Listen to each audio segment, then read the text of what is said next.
ఈ video record చేసి దాదాపు 1 మంత్ పైనే అవుతుంది. మీ పిల్లలు పిక్కీ ఈటర్స్ అయితే ఈ వీడియో మీకు చాలా బాగా యూజ్ అవుతుంది. వాడి కోసం బ్రేక్ఫాస్ట్ కని చెప్పి బీట్రూట్ దోశ ప్రిపేర్ చేశాను. బీట్రూట్ దోశ అనగానే రెసిపీ చాలా కష్టంగా ఉంటుందని మాత్రం అనుకోకండి. ప్రిపేర్ చేయడం చాలా ఈజీ అన్నమాట. బీట్రూట్ తీసుకొని దాన్ని చిన్న చిన్న ముక్కలుగా కట్ చేసుకొని మెత్తగా గ్రైండ్ చేసి పెట్టుకోవాలి. మనం ముందుగా ప్రిపేర్ చేసుకున్న దోశ బ్యాటర్ లో గ్రైండ్ చేసి పెట్టుకున్న ఈ బీట్రూట్ మిక్చర్ ని కలుపుకోవాలి. అంతేనండి, తగినంత సాల్ట్ వేసుకుని మనం రెగ్యులర్ గా దోశలు ఎలా వేసుకుంటామో అలాగే వేసేసుకోవడమే. యాక్చువల్లీ చాణక్యకి సెన్సరీ ఇష్యూస్ ఉండడం వల్ల అన్ని రకాల ఫుడ్ ఐటమ్స్ ని చేత్తో పట్టుకొని ఇష్టంగా తినడు.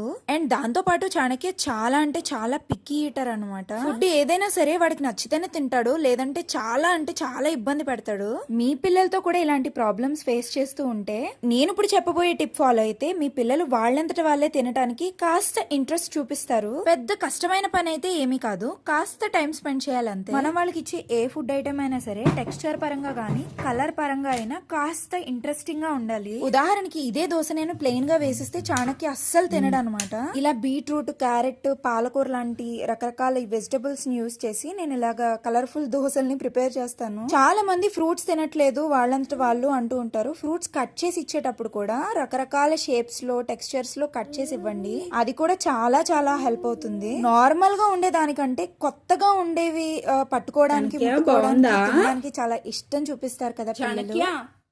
దోశ బాగుందా? ఎస్ ఎస్ చెప్పు చాణక్య. ఎస్.